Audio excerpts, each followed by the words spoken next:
There it is. How you doing? Man, I'm wonderful, man. Yourself? I'm doing good. I'm doing good. Everybody, welcome to the Money, Power, and Invest uh, podcast. We appreciate you guys tuning in. I'm your host, Montique Shelton, and my co-host is Terrence Dubois. And Terrence, it look like you a scholar back there, man. Like a I'm trying, man. I had to change it up a little bit. all right, all right. I like it. I like the background, man. I like the Yeah, and background. I'm liking that hoodie too, man. That looks Yeah, nice on. yeah. Thank you, man. Big shout out to Dennis Wilson, the Dennis Wilson collection. Please go support them at www.mrdwilson.com. Man, these hoodies are like literally a different type of fabric. They nice and comfortable. They look great. They're really nice. And and I'm not just saying it because he's a friend of ours, and and he Mhm. helps sponsor us and things like that. But these are really quality hoodies, and I told him that a couple times. So definitely, guys, go check out mrdwilson.com and get your hoodies. They got them in different colors and everything. So definitely go check those out. All right. So this show is about empowering, educating people on finances and credit and 401ks, stock market, real estate, business, all different type of financial subjects. So we just try to talk about different subjects and to enlighten the audience. And we often have guests on the show, which we have a guest today. Desiree Parker will be on the show, and she'll tell us how she, at the age of 21, how she started her own Subway franchise, Mm. and she was the first Black woman in Subway's history to open a franchise at that young, not the first Black woman, but the first youngest Black woman at the age of 21 to open her own franchise. So she's going to be here to tell us about that as well. Terrence, I know you're going to talk about today about wills and things like that, and the Yes. importance of it, and estate planning and different things like that. I'm going to talk a little bit about. It's really going to be a long subject. It is something that I'm very passionate about. Talking about the car industry. Okay. So I'm going to talk about the do's and don'ts of when you're going to a dealership to purchase a vehicle, Hmm. what common mistakes not to make. So we're going to go into that. But before we do that, Terrence, can you give us the disclosure for the show? Absolutely. So, although I am a financial advisor, I just don't want anyone to basically take any of the information that I'm talking about as investment advice. More so, Mhm. all this information is for educational purposes. So, please, again, do not accept any of this information as investment advice. And if you would like any additional information, basically contact us after the show, and then we can actually sit down and give you some financial advice at that particular time. But again, this is not financial advice and should be not taken as financial advice. Absolutely, absolutely. Okay, so we're gonna jump right into it. We're gonna jump right into it again. I'm Montique Shelton. That's Terrence Dubois, and so we're gonna go right ahead and get into the first segment, and I'll talk about the do's and don'ts of going to a dealership to purchase a vehicle or to potentially purchase a vehicle. All right. Again, this is for educational purposes only, and this is my opinion, and this is not, if you want expert opinion, you can talk to a CPA, you can talk to a lawyer, and different things like that, not specifically for the car industry, but just in general of anything that I may say on the show. All right. So, as many of you may know, and a lot of you may not know, I was a sales manager for a Toyota dealership and for a Hyundai dealership. All right. So I was for years. So I was a sales manager. So I saw what was behind the curtain, the infamous guy that sits in that little glass room at the dealership that everybody, kind of, I want to say hate, but everybody like who is that guy? He don't really talk much. Stares at you from outside the glass office. Most of the time, it's a glass office. At Facilio, it was a glass office. Some dealerships, it's like a little closed door, a little closed-in room, and things like that. They do all of those things. That's like an intimidation factor when they build dealerships to do things like that to make it seem like the sales manager is like some important guy, or the general manager is some important guy. But in reality, they're regular people just like me and you. and but the difference is they're highly trained, and just like Mm. I'm highly trained in negotiating car deals and knowing, the little tactics and little tricks. And the thing about the car business is it's a business that's designed to take as much money from you as possible. Wow. All right. So that was one of the reasons why I left the dealerships or the car industry, is because of the tactics and the lies and the deceit. There's a lot of nonsense that goes on at dealerships. And before I even go any further, to all of my friends that's dealers, because I have a lot of friends that are sales managers, general sales managers, salesmen or women.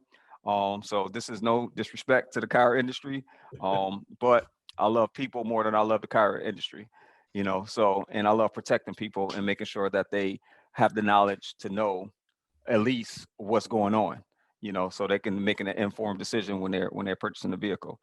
All right. So with that said, the very first thing that you do when you go to a dealership, and like a major dealership, is you want to not show too much excitement.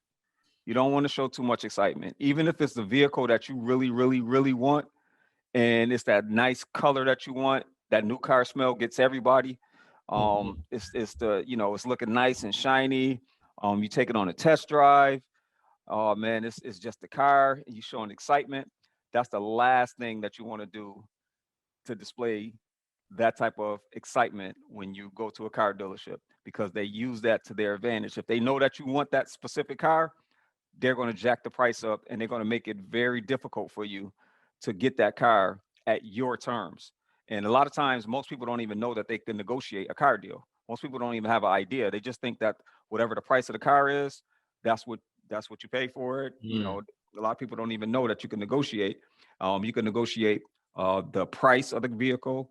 You can negotiate the down payment of the vehicle. You can negotiate your trade. You can negotiate the interest rate. So you can negotiate all of those different factors of when you go into a car dealership. And you sit down after you go through the whole excitement of the test drive and you wanting the car, and you sit at that table with that sales man or woman, and they're giving you the numbers. All right. So the first thing you want to do is, again, don't get too excited. Never get too excited. When you're presented with an offer, you want to make sure that you negotiate price first. Mm. Again, I'm gonna say that again. Negotiate price first. Do not go in and say, I want to be at $300 a month, because everybody came in there and said the same thing. Everybody came in there and wanted to be at 250, $300 a month. And we're talking about, 40, 50, $60,000 cars sometimes, and everybody with no money down, and everybody want to be at 250, $300. That's like a joke inside of the car dealership. Yeah. So that the math just doesn't work. You're not going to get that type of deal. They will lead you to believe that you'll get that type of deal initially, like on a test drive and things like that. But those things don't work. So you want to make sure that when you get the numbers, you negotiate the price first. All right. And what Mm. what do I mean by price? If you're buying a new car or a used car, it doesn't really matter, right? So you want to negotiate what the sale price is of the vehicle first. The sale price of the vehicle, this is something else that people do not know. The sale price of the vehicle has nothing to do with credit. Nothing to do with credit. The sale price of the vehicle, if the vehicle, if you're buying a brand new, let's say a Toyota Camry, that's $30,000. Just because you got bad credit, that doesn't make it 31,000 or 32,000. And just because you got good credit, that'll make it 28,000 or 27,000 or 26,000. All right. So price has nothing to do with credit. Just get that concept in your head. Price has absolutely nothing to do with credit. So that's why I'm saying that's the first thing you want to negotiate, is you want to negotiate the sale price of the vehicle. Never ever act happy, no matter what number they come at you. Always act like you're not satisfied with that number. All right. And you want to you want to pit the dealerships up against each other. Right. So you always just came from a previous dealer, even if you Okay. didn't. You always just came. You come in to just look. Because sometimes you already may have driven the car, and you really may have been to another dealership. But even if you didn't, I just came from dealership A, B, C. You can mention two or three different dealers and say I've been to different dealers. So in the back of their mind now, they know that they actually have to work. They're Yeah. going to ask you certain questions. They're going to ask you questions like, "Is this your first stop?" And they're going to hit you with all this corny cliche stuff. "Oh, we're going to make this your only stop. You only need to stop here. You don't need to shop around. You're wasting time." They're going to hit you with all this game, all this different things that all designed to get you to try to purchase the vehicle from them. All right. So you always want to negotiate price first. The next thing you want to negotiate is you want to negotiate the down payment. Even if you have a lot of money down, you always got zero down. Okay. You always have zero down. All right. I don't care if you got $2,000 to put down, $1,000 to put down, $500 to put down, $5,000 to put down, 10,000 to put down. You always say zero. Why? If they know that you got money down, it's easy to manipulate the numbers. Mm, Very easy to manipulate the numbers wow. when they're presenting you. They call it a pencil when they send you. It's called first pencil when they first give you the first set of numbers, and every time they come back out with another set of numbers, the second pencil and third pencil, and then you'll get the manager after. Every dealership has different policies, but usually after the second time, then the manager, you'll see that guy behind in that glass uh, office come out there, or they'll have the salesperson bring them inside of the sales office to make you feel real special. All right. So so you got the price first, then you negotiate the down payment, then you negotiate the monthly payment. When you negotiate the monthly payment, stay at $250 to $300 or whatever that monthly payment. Don't go in there and say I can afford $500 a month, $600 a month, because they're Yeah, gonna of make sure that you're gonna pay $500, $600 a month. So course. always go low. Don't be unreasonable, because a lot of times people are very unreasonable when it comes to car dealers, coming to a car dealership. But you always want to start out with a very low number and always start out under the number that you really want to be at. Hmm. All right. So you got to play their game because they're doing the exact same thing to you, but you Yeah. don't know it because it's so smooth the way that they do it. All right. So the fourth thing is a if you have a trade. If you have a trade in, if you're trading in a vehicle, never mention that you're trading in a vehicle. Even if you drove up in a car, and a lot of times they can see it on your credit report. If they, when they pull your credit report, if it's a car that you finance, they can see it on your credit report. So you never want to mention anything about the trade. You're keeping the car. You're giving the car to your friend or your girlfriend or your boyfriend or your husband or wife or sister or brother. You always giving the car to somebody else. You're not trading it in at all. Do not mention the trade at all. All right. So those are the four pillars of a car dealership. Because what a car dealership does is they bring out this thing. It's called a four square, and every single dealership use some variation of it. It's called a four square. What does the four square have on it? All of those four things that I just named. It has the price, it has the down payment, it has the monthly payment, and it has the trade. It'll be four squares, literally. All right. So again, I trained salespeople. I trained salespeople on how to do this stuff that I'm telling you guys about. Wow. I trained them on how to get as much money they can out of people or out of the deal, so they can make as much money as they want. They can, so I can make as much money as I can, and the dealership can make as much money as they can. If we Yeah. keep giving cars away, meaning if we keep giving everybody a great deal, great deal, great deal, a car dealership is not going to be in business. So they're banking Hmm. on the 90% of people that come into the dealership that don't know nothing about cars, don't know nothing about negotiation, don't know anything about the stuff that I'm telling you. That's the 90% that they bank on. The other 10%, like a person like me coming to a car dealership or anybody that I know, they're not going to be able to get away with it because I know the industry. I know what cars cost. I know what it should be. I know what the profits that they make on the vehicles and different things like that. Okay. So Terrence, this is a very deep discussion, and in the best interest of time, I'm gonna cut it off there. But I think I gave enough to give people a foundation. And Yeah. if you have any questions on any of this stuff, just shoot us an email. Our email address is moneypowerinvest@gmail, or you can hit me up on Facebook at Montique Shelton or Instagram at Montique Shelton as well. Or you can ask your questions in the comment section if you're watching this on YouTube. If you're listening on iTunes, Again, just hit us up on the email. Again, moneypowerinvest@gmail. But those are the basic things. And we're actually going to do me and Terrence is going to do a special outside of the podcast. It's just going to be specifically on car dealerships and negotiating and things like that. So we're going to do a special on that, as well as we got a lot of specials that's about to come soon. So Absolutely, you're right. I'm You're right. gonna stop there in the interest of time. And again, that's something that I could have just talked about for a long time, I but see. I wanted to consolidate it. But it's I just hate people getting, you know, getting bad deals, so to say. Appreciate that, man. All Definitely, right. definitely.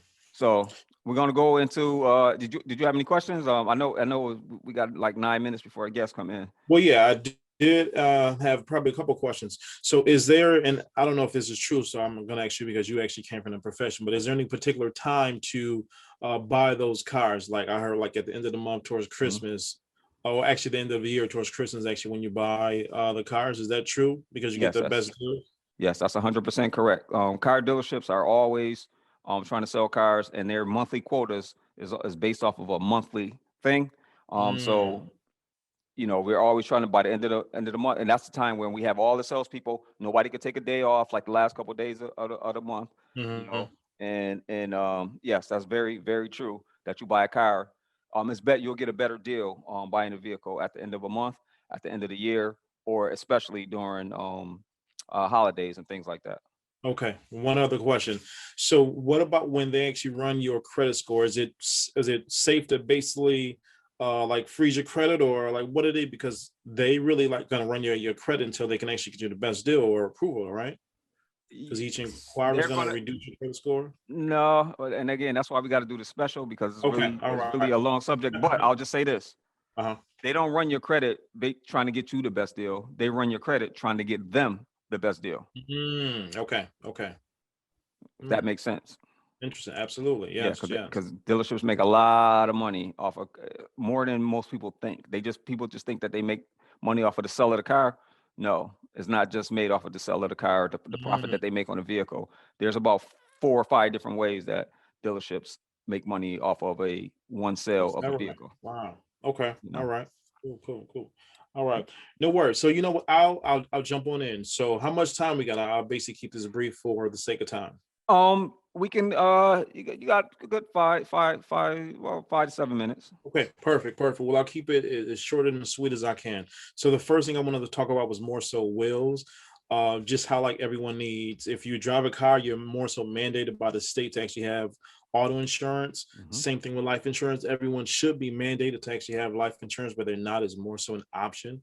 I would definitely say that you definitely need life insurance. But now we're pretty much 1 year into COVID. Hmm. So what you want to do is now actually look at a will, and a lot of people really don't understand like why you really need a will, because really that will is more so saying, hey, these are your last wishes of what you want to do as far as with your assets. If you have any children, is more so hand directing your those individuals who's basically left behind to take care of those responsibilities. So like everyone would need a will. And there was a situation where like I actually have 2 children, and we actually have 2 separate godparents. So the thing is, like, if anything happened to me, I want to make sure that my kids are basically going to go to the right person. So instead of me saying, all right, well, I know the godparents are going to take them, you basically need to actually have a will to more so say, hey, in the event if I do pass away, my children are going to go to this particular set of group of people or these particular individuals to make sure that, hey, they're going to do the right thing. So it's just not, all right, if I pass away, my godparents are going to step up, or my mother or my father. You more so need a will. And for those individuals who don't actually have a will, what would happen? The state can actually appoint who would be, they would think who would be the best person to actually take care of your children. So that's Mm. why you want to more so control whatever you can control. And it's like, I'm a control freak. So I like to basically control whatever I can control. So that's why everyone would really need a will to more so tell your family your final wishes on what they need to do with your possessions, real estate, cash, whatever the case may be. Um, and secondly, Monty, I think you probably was at the bank longer than I was, but even for like your bank accounts, you want to Mhm. label that with a TOD, because I don't know if you can list a beneficiary on your checking or savings account. I know you can Yeah. do it for your investments, Yes. but could you Yeah. do that on the bank accounts, list the Yes. beneficiary, or would you have to like title it TOD? Yes, you absolutely definitely want to do that. A lot of people don't even know that they can do that, but your Hmm. credit union or bank can definitely put a beneficiary on your checking or savings account. Okay. Definitely. Yes. And when I said TOD, I mean, I'm pretty sure a lot of people may not even know what that means. So TOD more so just stands for transfer on death, and is basically the same thing as a beneficiary. So, hey, if you do pass away, those assets go directly to your beneficiary. Yep. So that for those listeners right now, I would say if you don't actually have a TOD listed on your account or a beneficiary, that should be your first call to action tomorrow morning or the next time you actually go into your financial institution, because it's definitely important. And also, we want to more so talk about beneficiaries as well. I had a situation where one of my clients basically passed away, and they listed their minor as the Mm, beneficiary. mm, And rightfully so, that money cannot go to that minor until they're of age, which would be mhm, 18 in the state of New York. So I would definitely tell anyone it's okay. It's like, I know you're thinking about, I want to leave this money to my children. That's why you're taking out this life insurance policy and doing whatever you do. But you more so want to listen to DOT for that beneficiary, and use your children as a contingent beneficiary. And contingent just means, hey, if the primary passes away, it automatically goes to the contingent beneficiary. But mm, it's not wise to basically list a child or minor as a primary beneficiary. And even if you don't want to change that, what will happen, and this situation is actually going on right now, um, someone passed away and they listed their child as the primary mm, beneficiary. That child is under 18. So that money has to go into an estate account until that person is of age. And even when my friend passed away, he basically listed his child as the beneficiary. She was a teenager at that time. So what happens now, the guardian basically takes control of that money. It's not like they say, oh, well, I'm going to blow all this money. They mhm. more so just have to go in front of a judge and say, okay, well, my daughter or my son needs this money for this particular situation. So if that's what you want to do, if you want to leave your money to your children, that's perfectly fine. But it's going to be a lot of bells and whistles that those Mm, individuals would have to jump through to get to access to that money. So it's just wise to either create a will and state that in your will. And we even would talk about a living trust at another episode. But you mhm, more so just want to get your house in order. And anytime there's any life-changing events, you more so want to do an audit, your beneficiary audit, where you're basically just looking at all your assets so you can actually change your beneficiaries, and just to make sure that those beneficiaries are where they're supposed to be. Because what would you hate is that you pass away and let's say you was married twice, but on your beneficiary, mm, you was listed as, well, your first wife was listed as a beneficiary. mm. Once it's on there, you cannot change that. No one can basically say, you know what, hey, we're going to change the beneficiary. So that's why everyone they should change their beneficiaries at any given time they have any life-changing events. Wow. Wow. And I Yes. know that was a lot though, but I was just trying to Yeah, that be was mindful good. of time. No, that was actually great information. In a very Appreciate short amount of time, that was it. very good information. I did have a couple questions. Sure, sure. Um, so it's that is very important to let the people know about that point of you never want to. Again, this is not financial advice.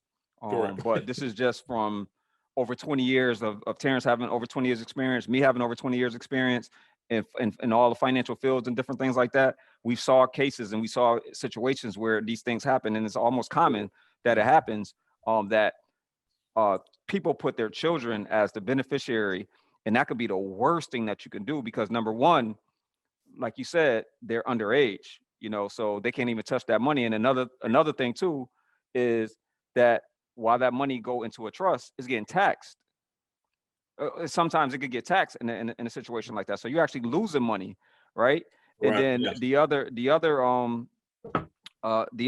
point is you're leaving money in the hands again. Your sweet little child is 6 or 7 right now. Something happens to you, and they inherit that money at what is it, 18 or 21? Or 18.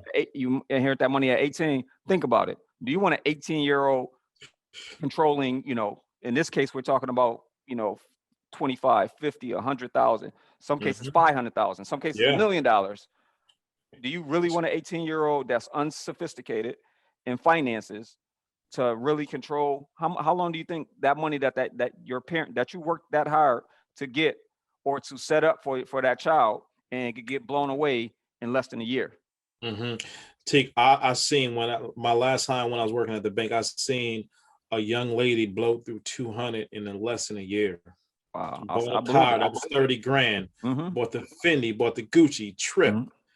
People be surprised how quick that money just dwindled down to, you know what I mean, thousand when it was 200.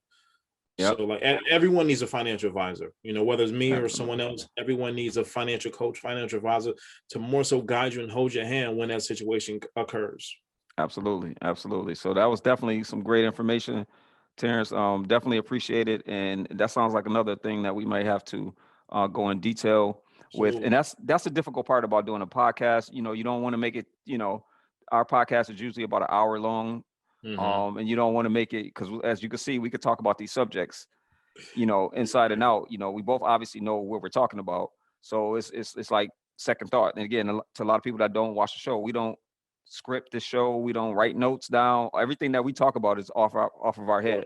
Yeah. So um that's just a testament to the amount of information that we know, and that's why we're trying to bring it to the public, Mhm. to get this information out so people can utilize it. Correct. But we definitely have to do some type of special on that too. So we definitely have some specials coming. So we got some announcements that will be coming soon, where we'll be doing specials on specific subjects, because that's what people always hit us up and say, Yeah. yeah, you guys talked about this, but it was only for like 7-10 minutes. You know what I'm saying? Like, and they got follow-up questions and follow-up questions and follow-up questions. So, we're gonna do some type of special. We're gonna be announcing that real soon. We're gonna be doing a lot of specials to give people, the public, as much information as possible to help them on their financial journey. All right. Thank you for that information again, Terrence. Anytime, man. Anytime. Now without further ado, we do have a guest coming in. And again, this guest is a wonderful person. She's a personal friend of mine, a business partner of mine, of me and Terrence. And she basically is a phenomenal woman, and she started her own franchise, a Subway franchise, at the age of 21. Mm. So I'm gonna bring her in. Give me one moment to pull her in. Hello, hello, hello. Hello, how are you? Great, Hello, great. hello. How are you? I am doing very well. All right. And we were just talking about you, in a good way. I said Giving the that to intro. somebody earlier today, and she's like, "Wait, what?" I was like, "It's Yeah. okay, it's good, all right." So this guest, again, like I told the people already, was a franchise owner at the age of 21, the youngest woman in Subway franchise history to start her own franchise when she was 21. Now she is outside of that, she is a motivational speaker. She's a personal friend of mine, personal friend of Terrence, a business partner of ours, a mentor to many women, and one of the hardest working, not even women, one of the hardest working entrepreneurs that I know. The only, one of the rare people that's up like I am at, the middle of the night, still working and, sending text messages. Hey, what's going on? We got to take care of this. We got to do this. Very hardworking, a mentor, motivational speaker. Now the owner of her own consulting firm, DLP Consulting, where she does bookkeeping. She does payroll services, business plans, LLC creations, all different type of things. Without further ado, Miss Desiree Parker, welcome to the show. Hello, how are you? Wonderful, wonderful, wonderful. So my first question is, you had a Subway restaurant. That still is astonishing. Like me and Terrence was like that. It still sounds crazy. But you had a Subway restaurant at the age of 21 years old, right? Hmm. What was your mindset, or what was your mindset? What made you want to get into a Subway franchise that early and that young? What was the mindset that you were in? Okay, so let me put a disclaimer. I've looked at your other podcast, so I have a disclaimer. Okay. Don't start business like I did. Mm. I mainly say that Nice. because at the age of 21, I was, getting to the age where I just, wanted to go have fun. I was working at Burger King as a manager and going to Canisius College full time. My daughter was 2. So my father and his friends said, "Hey, we have this opportunity for you. Here's what we're going to do." I said, "Sure, why not?" Now, there's reasons behind my consulting business, which I'll go into a little bit later. But I said, "Sure, why not?" I went into it as another job. As business people, as we are now, you know that you don't go into a business like that. Mhm. However, they were the ones kind of like that put everything together. So I didn't have to do that initial business plan or funding and all that greatness. So when I went into it, I was given 2 weeks worth of Subway franchise training, which I went to Connecticut for that. Mhm. Then they came back and said, here you go. Mm. Yep, that's my story. There was no big, hey, I'm gonna do this. I'm gonna be the youngest. I actually had a really good media guy that said, you know what, let's look into this at 21.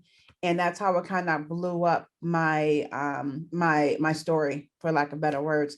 When I got started, I was 21, opened the store up, and we opened for a few weeks before we even like put out there that we were open.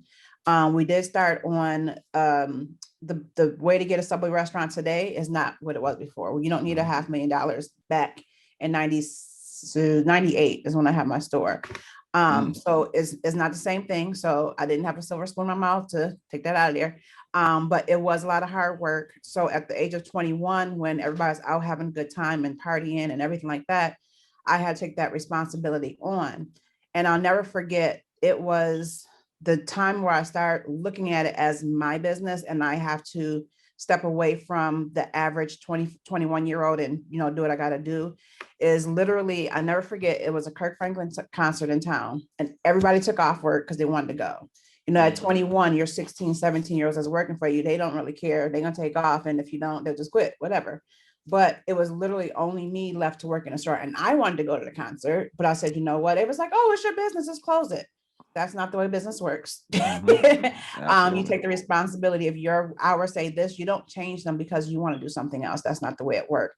So that was at that day, that moment, I said, okay, this is my business. I need to handle business. So at that point is when I start taking it more seriously. A lot of people be like, oh, well, how'd you get there? It happenstance. I had a lot of friends that I still have till today. And a lot of people was like, oh, you know her? It is like, yeah, that's Desiree. That's just how she is. It didn't change me in the aspect of getting over myself and too big for myself. It changed me in a way that it made me want to help others. Mhm. Because it would happen once everything got out. I mean, you can probably still Google it today. I was in, a lot of media, a lot of local newspapers and magazines, Essence, Black Enterprise, so on and so forth. And as they were seeing my story, everybody's like, oh, tell me your story. What happened? Which led me into public speaking. Now, I was that one in high school that left my public speaking class to the last semester before I graduated high school because I hated public speaking. Mm. To get me in front of anybody talking wasn't a good thing. These days, no problem. Couple thousand, no problem at all. Mm. But it got me to the point where I had to think about what it was that I was doing and what I wanted to do. So from back then, and it sounds so long ago, geez, back many years ago, I got into my head, you know what, I want to help others in business because unfortunately for me, I didn't have someone saying, okay, here's your Subway training. Now here's your business training. I was going to Mhm. school for hotel management, but I wasn't there yet. I Yeah. think I was in my second, third year, something like that. And that was not a part of what I was taught. So, which leads me to today, which I've been different roads up until that point. But today I want to help small businesses, especially, which, I'm capable of helping the medium-sized ones as well. But to get to the point where they don't have to go through what I went through. I went through things the hard way. So, Mhm. with my services, I offer my education and my experience from what I went through personally, as Mhm. well as what I've learned along the way through business. So with having Subway, I was a very obviously high profile Subway owner. So I don't bash, I don't bash where I used to work or what I used to do, but I learned a lot from there. Mhm. When I sold my store, I was forced to sign a non-compete clause because I was so out there. They didn't want me to help anybody else get over something what they're doing. Mhm. Which pushed me to go into finance because my banker at the time, he was like, oh, you should come work with us. I was like, okay. So that got me into the finance world. So, I appreciate what you and Terrence do because it's also true. Like I said, I keep watching you guys' podcast and what you're doing and what you're teaching. And it's very, very well needed. When it comes to business, it's important to take care of your personal business and your business. And again, practice what you preach. Because when you're telling people this, you want them to kind of know what you're going through or what you've been through. And that's what I do. I was actually sitting with a young lady in a consultation today. And I sometimes just go in and, start talking and say, hey, what you're looking for. And as I was talking, she kind of had this look on her face, like, you know what, let me back up. Let me give you my background on what I've done. My thing is, yes, I was known as the youngest African-American female franchise owner. And it was a big title to hold, but I don't walk around with my chest poked out saying, yeah, that was me back then. I say that to say I've been through and gone through a lot. And she's like, wow. I was like, I say that just to make sure that you understand I've done it. I've been there. It's just not happenstance. We're getting together and having this conversation about business. So like I said, I don't I don't do the negativity talk because it is what it is, but I always was taught by my parents to, take whatever you learn from the current job you in and take it to the next position you go to. So you take the good with the bad. And I've done that over the years. So, between the finance and working in a doctor's office and insurance and so on and so forth, I have a wealth of a whole bunch. So when I'm doing consultations, I don't necessarily focus on one specific type of industry. I'm able to kind of talk around, different stuff that's out there that people are doing. My my goal is to educate and to encourage when I'm talking to people, because sometimes you just need that one person to say, oh, that's a good idea. That's, that's your niche, that's your passion. And when you're in an entrepreneur position, you have to enjoy what you do. I have a 25-year-old daughter where, she's the only grandchild on my side. And, you can only imagine what that means. Yes, she's very spoiled, but I did take a lot of time to teach and train her all the way growing up. I always encourage people, what is your why? Why are you doing your business? Why are you doing all of this? When she was younger, my goal was to make sure that she can see that you put that hard work in and it's going to develop for you later. So when she got to high school in junior year, when they said, okay, what are you guys going to college for? What you going to do when you get out of high school? She came to me, she's like, well, mom, what do you want me to do? I'm like, this is your life. You figure out what you want to do. I'm here to support.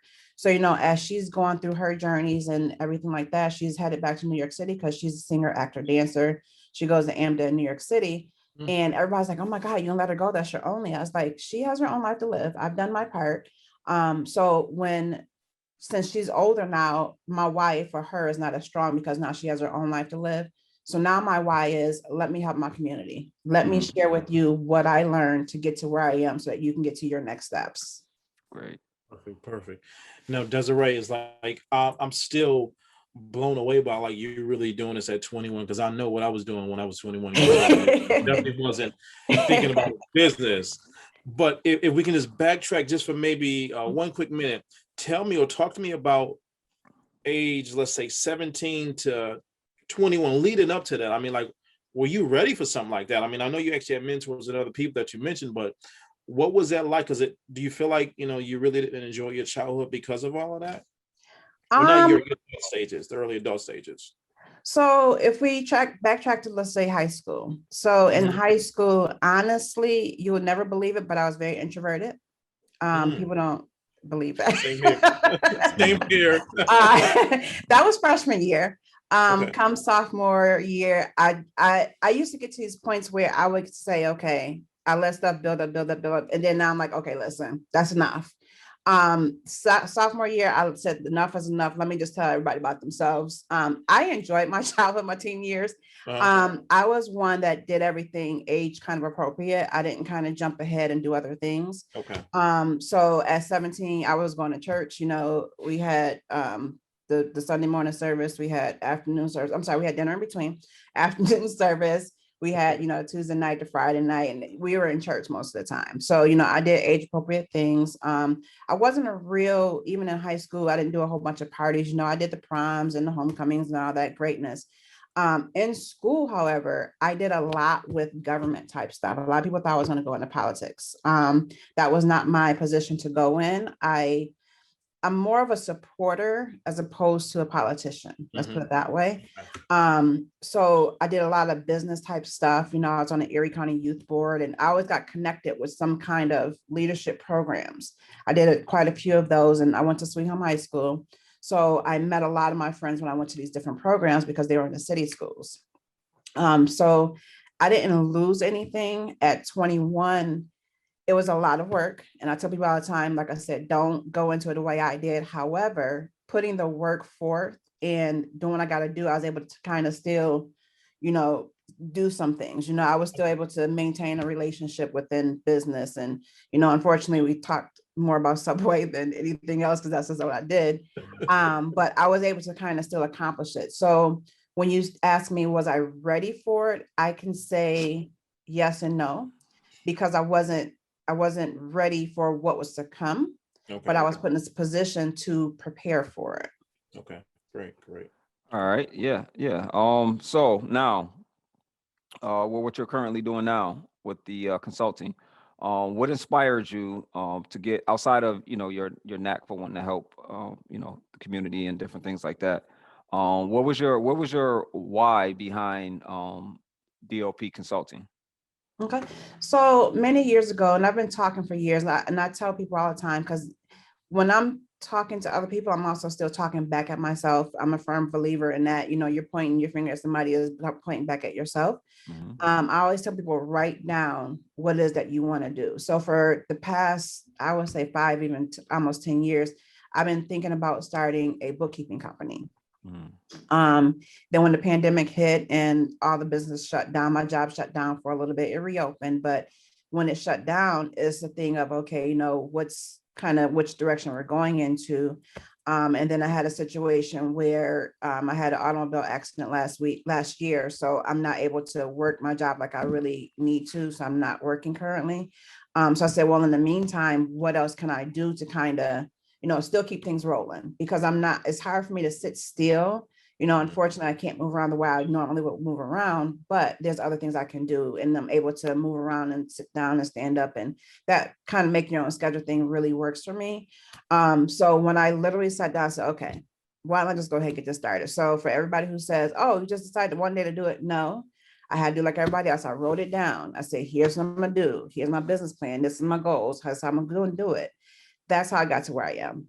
So I've been thinking about doing it for a while, and actually I've been doing it.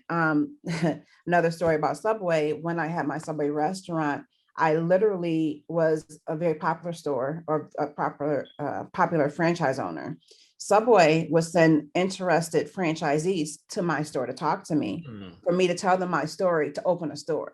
For free, for a For check, right? free, exactly. For And free. for free. Because I was I'm gonna help everybody. I was with people for hours. And now looking back, I'm like, I really did use half my days just talking to people about my story and what I was doing. And that's why I said, well, I love helping people, but I still got bills to pay as well. And for the services that I perform, if I didn't charge, somebody else would, because it is a chargeable information I'm sharing. Yeah. I'm not let me charge you by the minute type person, but we still gotta, you're getting valuable information that I'm sharing. And I want to make sure that we're all, in the same boat. So I learned after the fact of that freeness. Yeah. Because I was just at that point being a super franchisee. Oh yeah, come on in and talk, that's how I met a lot of people in the business world.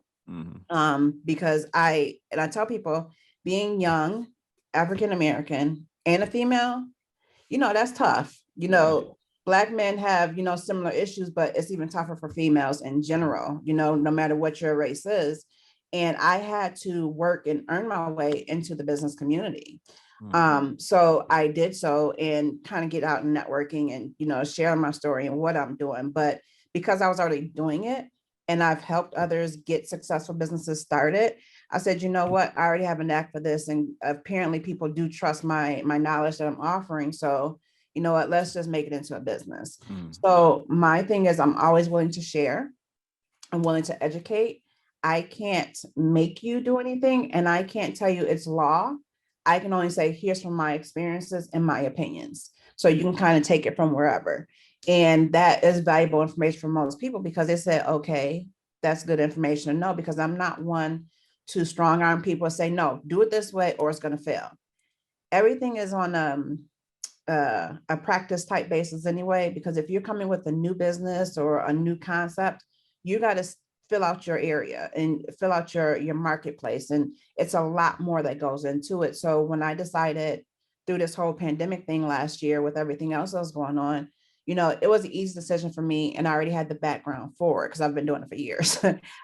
So when I said, okay, let's go ahead and get this consulting business going, it wasn't difficult to do for me. For another example, I was sitting with one of my clients, and I would say things, and I watch people's reactions to what I'm doing, what I'm saying, because then I know either to slow down or to speed up. And when I tell you, sometimes their heads start to spin, like, hold on, calm down, slow down. This is why I'm here. I'm just letting you know what needs to be done. I tell my clients, I can do it for you. And of course, the fees come along with it. Yeah. However, I can also show you how. I'm not forcing people to pay me or to dig deep in their pocket to get out. I'll show you how, that comes along with that initial consultation fee. I'll show you how if you want to do it, if you think you can. But some people are like, you know what? Not for me. Me and numbers, let's go. Sometimes people look like, I just mentioned some tax filing dates. There's like, hold on, that. So that's where I come in at. But I show both sides because a lot of stuff, if you do it yourself in your business, you have more value for it and you understand your own business a little bit better. However, this is where my specialty comes in at. So when you need that assistance, that's where I can kind of put my input in. Great. Absolutely. Now, I do got another question, not pertaining to the subway, but like what really keeps you motivated as far as the books? Like, what are you reading? Like, how can I get on the level that you're on right now? Because I'm loving your energy. So I'm like, what can I do to more so grab some of this energy that you have? Is it books that keep you going like this, or give me some game or some knowledge? So my stuff is a combination of a lot of things. I don't read as much as I used to. I used to be an avid reader, but when I pick up a book right now, I fall asleep. But I do listen to audios. Okay. I keep grounded with church. Our services did not go back in yet. We're still on a virtual. Okay. I do have a relationship with my church members and my pastors and stuff like that. I keep lightheaded. I'm pretty laid back. It's very difficult to get me upset. That's true. It's also very difficult to rock me. I would say that, I'm a pretty likable person, but I'm sure there's some out there that's like, yeah, I know about her. Honestly, that doesn't bother me because I know who I am, what I do and don't do. So if somebody feels that way, that's okay. But I know who I am. So I'm not concerned with any rumors that's flying around out there. We would all love everybody to love us and, be sunshine and sun kisses. Doesn't always happen. Yeah. I can only be me. My thing is I stay the same regardless. And many people who know me back in, I run into people still from, 3rd grade, 6th grade, high school. And Desiree, you never changed. I don't know any other way to be but myself. And I think that's honestly the best way to be, because the way society is today, you're trying to figure out who you are to this person and that person. The only thing that I have to remember when I see people is what name they call me by, and I can figure out what era I met them in. That's the biggest thing I have to figure out. So whatever name come out, like, okay, if I remember. And then sometimes too, I have to remember that when I had myself, I was 21. So obviously my employees were not that much younger than me. I find out then who had crushes on me back then and all those great things. But, that always makes me laugh there. But it's just, I like to give everybody and treat everybody with all fairness. Sometimes my father laughs at me because when I have my stores, unfortunately, people are not always as honest as, they should be. And when it comes to money, I don't care whether it's my money or somebody else's money, but if I'm responsible for it, it's my money and you take it, you're going to jail. Yeah. Unfortunately, I had to have people arrested, at my stores because I had the Subway. I was also general manager for Dunkin' Donuts store, so on and so forth. And do you know, if I see those people out, they will come to me and still apologize and thank me. Oh, wow. Because there's like, you didn't deserve that, you were fair, I was in a bad position. And when that happens, that makes me feel good. Okay. I've had employees where I gave them their first job and they will tell the world, oh my God, this is Desiree. She gave me their first job. That's what makes me feel good and gives me my energy, because if I can only affect one person that I've crossed, that does me well. That makes my heart warm. And that's what keeps me grounded. Having a 25-year-old, I know you both know, y'all have children as well. When you have children, it's difficult to control everything, but you're still the parent and you have to have the responsibility of how they turn out. I like to think that my daughter turned out very well. She's worked at many places. Many people knows my daughter, and they know that I always talk about her for the things that she's doing and accomplishing and, going for. It's funny because when she was little, like I have the one friend that we were in a lot of classes together, especially our first year. And the second year I had my daughter. And she's like, I just remember now, your daughter, your mom was pushing you through the stroller, through the basement and the tunnels of the old main building. And, you're just so small. So, and now they see her growing up, and she worked at Okram. I know you guys had Dennis Wilson on not too long ago. And so she works with Dennis. Well, she was one of the bartenders there. So she knows all the people. So when I come in and they look at me, oh, hey, Desiree, how you doing? And then she started talking, and I'm like, no, that's my daughter, right? It's like, oh my God, I thought it was something like that. But and you go into, oh, she's just such a nice girl, and all that greatness. But she's made a name for herself, and that was her goal. Between having myself and then her father as who we were, and everybody kind of knew us. She wanted to make her own path. Many people ask her, why didn't you go into business like your mom, or why didn't you go work with where your father worked and stuff like that? She's like, because I want to make my own path. I raised her to be independent, and that's what she is. So sometimes people look at myself and look at her and say, why is not, we're not the average. Yeah, that's true. I can't even use the term I'm looking for, but we don't wait on, for instance, she don't wait for men to get her anything. She take care of her own. And if they decide to do something, that's extra. That's how I am. I'm single, but I'm not sitting there waiting for somebody to come and swoop me up and take care of everything. I got it. Yeah. What are you going to come together with me and bring to the table? Because I don't need somebody else to do that, but you got to come with a certain standard. My standards are not up here. I have the basic requirements, just do well. It takes away sometimes looking at me as an individual and an independent, and when I had Subway, that's when, the Independent Woman song came out with Destiny's Child, that was me. That was all me. I have to say that. I have people now, they'd be like, oh, I wish I'd have met you back then. No, you didn't, because you wouldn't have measured. You wouldn't have made it. You wouldn't have made that cut. So we all go through different sessions in our life, but I'm still the same person. So you have to, and especially in a small but big town like Buffalo, nobody forgets anything. So you can talk to somebody and say, oh, that girl Desiree, oh, that's who that is.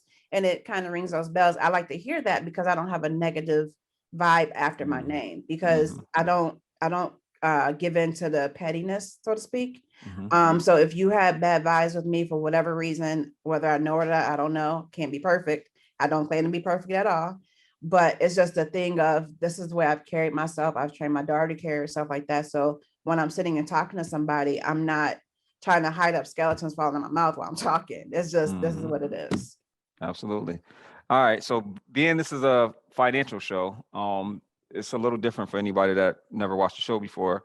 We like to engage with our guests and actually have them ask us questions about finances. So, obviously, my background and, Terrence's background. So do you have any specific financial questions that you want to ask either one of us, or just anything in general that you want to talk about with us?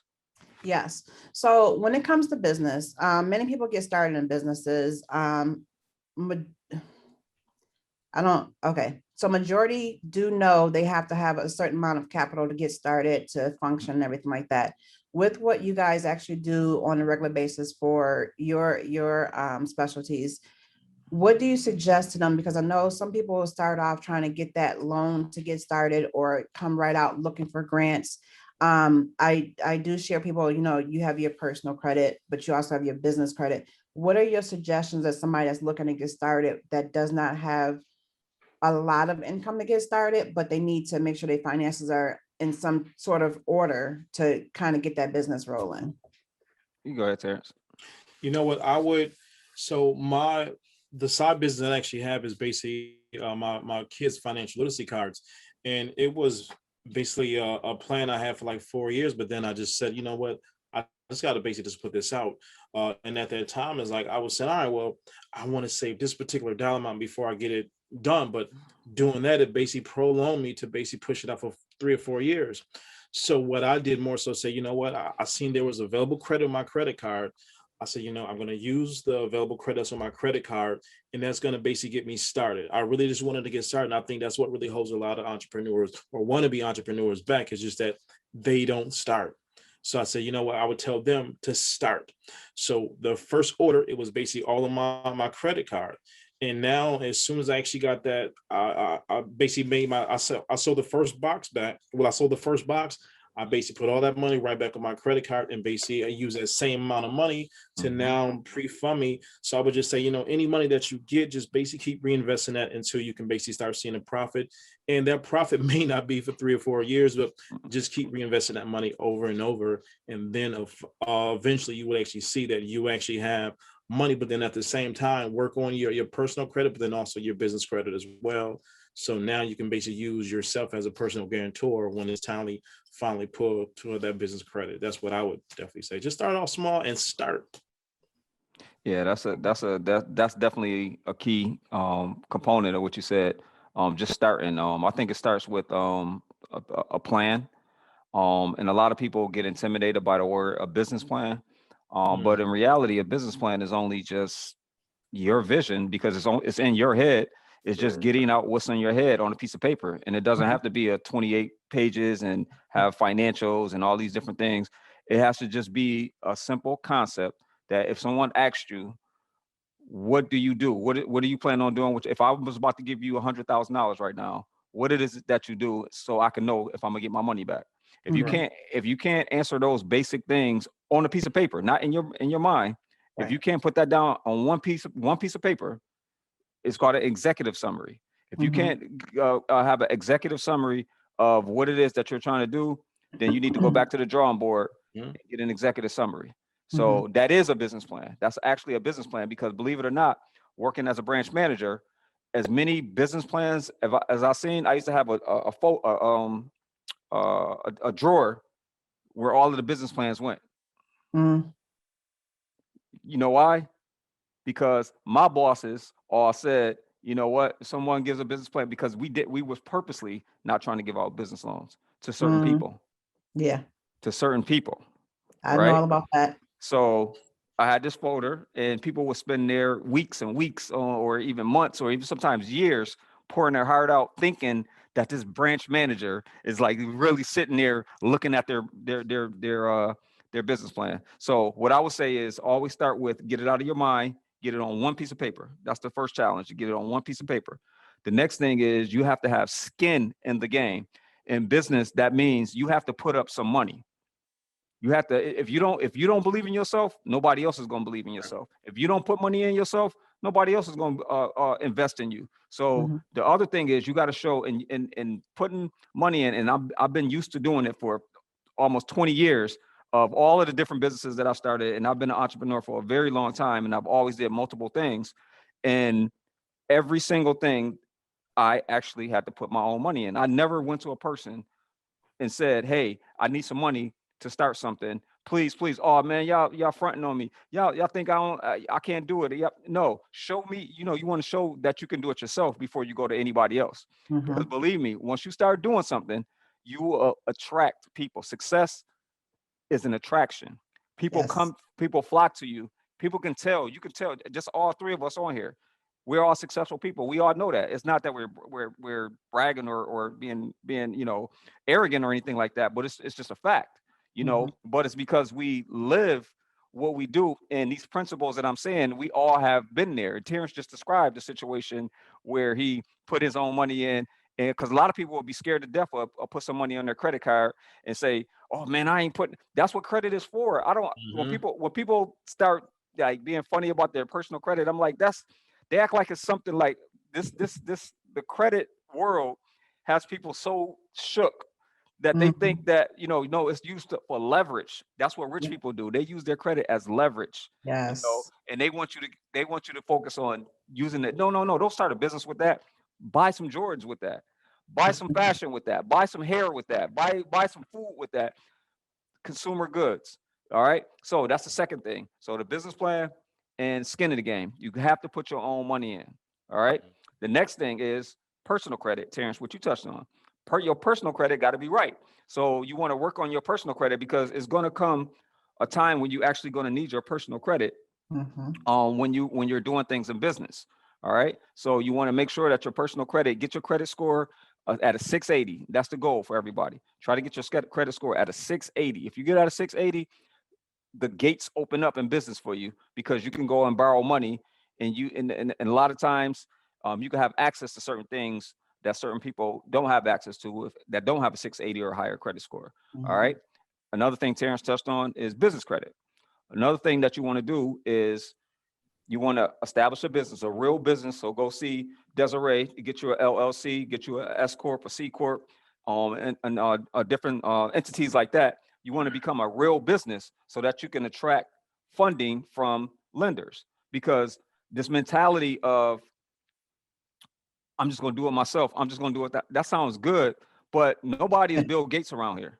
Long Nobody is run. Warren Buffett. Mhm. You know, and on top of that, and I forgot to mention Jeff Bezos, the owner of Amazon, who has way more wealth than Warren Buffett and Bill Gates. I should have stock in that.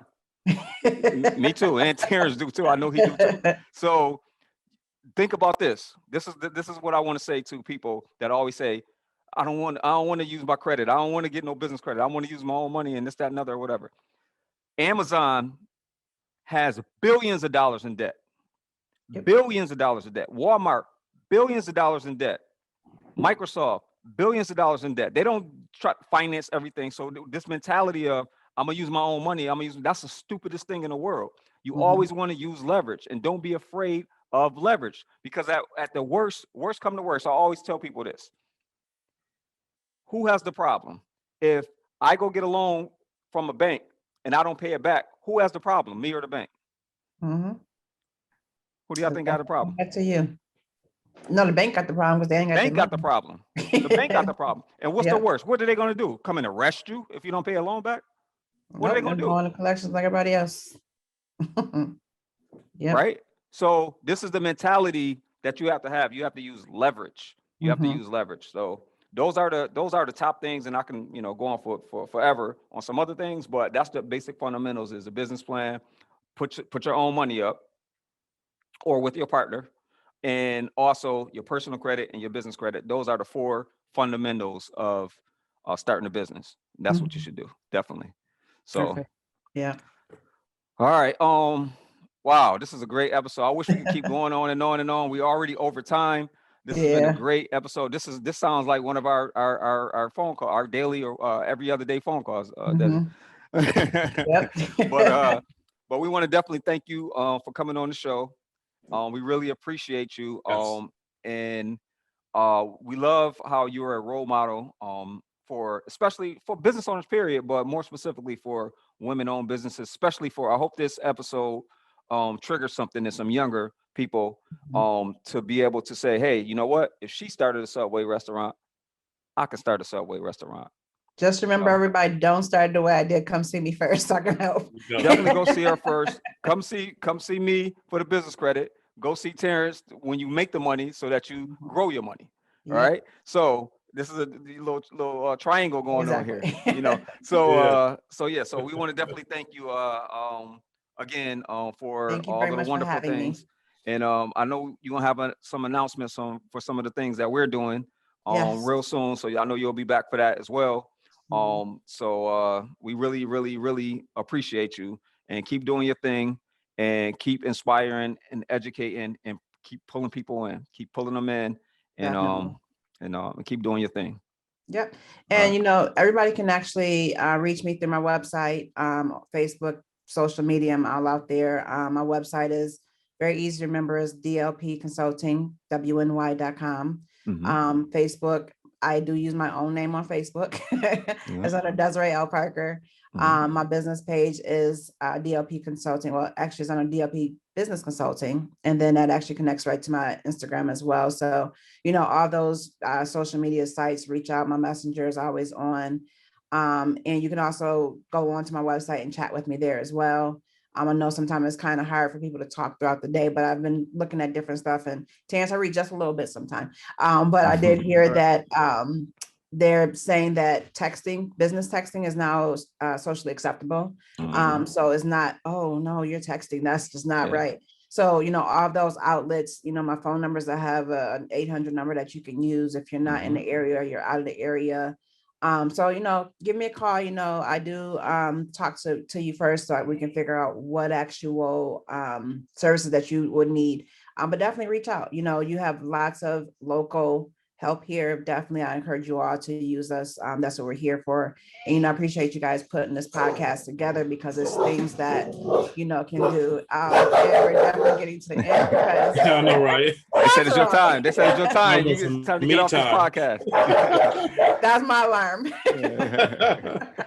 All right, Desi. Well, we appreciate it. Like All right. we definitely will have all of her credentials and it's not credentials, but ways to get in contact with her will be on the YouTube channel in the description. And it'll also be on the credits at the end of this as well. All right. So we appreciate you, Desi, Thank and you very much. Yeah. Desiree. I'm sorry, Desiree. That's my name for it, is Desi. But Desiree Parker, we really appreciate you, and keep doing your thing and keep inspiring. All right. Thank you very much. You guys have a great evening. Goodbye, Thank you. everybody. All right. You too. Bye-bye. Peace. All right. Yeah, so Terrence, that was definitely a great episode, man. Another great Absolutely. episode. Yes, another one. So, like I said, me and Terrence do have an announcement to make. Probably within the next week, we'll be doing specials on specific subjects. So we'll give we'll dedicate a whole entire, show just to a specific subject, Mhm. and we'll do how we always do and give our, I'll say, the topic, and Terrence will ask the questions that most people will have, vice versa. He'll have a Mhm. topic. I'll ask the questions that most people will ask, and we'll do it on a more time space basis, because a lot Yeah. of people are asking for it. So we listen, and we will provide that service for you guys as well. So we want to thank you guys, and we appreciate you guys tuning in again to another episode of Money, Power, Invest with Montique Shelton, Terrence Dubois, and we definitely will see you guys next week. We got a great guest next week. We got a lot of great guests, coming up Yeah. down the pipeline. So we'll see you guys next week. Be safe, educate, inform, and empower. That's what we're all about. And subscribe and like and share. Please subscribe to the YouTube channel. Please, guys. It only take 2 seconds to hit subscribe on the channel. And if you Absolutely. like it, definitely please like it. All right. And also like our Facebook page, Money Power Invest on Facebook as well. And Instagram, Money Power Invest on Instagram as well. Yes. All right. So we out here, Terrence. Another great episode. Another one down, Yes. Terrence. Salute, Peace to you, salute. brother. I will definitely talk to you soon. Right, And my brother. Have a good one. you have a good one too. And peace, everybody. All righty. Peace, peace.